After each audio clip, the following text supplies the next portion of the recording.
What if you could increase your net worth by 40 times by doing this one thing? Hi, I'm Shawana Turner, and if you're trying to decide whether to rent or buy a home this year, here's a powerful insight that may help you with your decision. According to a report released by the Federal Reserve called A Survey of Consumer Finances, a homeowner's net worth is almost 40 times greater than a renter's. Yes, 40 times. That's awesome. Simply put, this wealth gap exists because as a homeowner, your equity grows as your home appreciates in value and as you make your mortgage payments. As a renter, you will never see a return or increase on the money that you pay out in rent every month.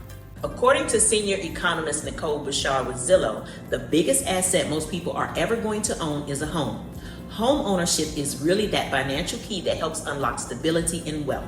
So if you're ready to start building your net worth today, it is best to align yourself with an experienced agent and lender to walk you through the opportunities and guide you through a strategic process of finding your ideal home and closing on it. Please reach out to my team and I so we can help assist and guide you through this big life decision.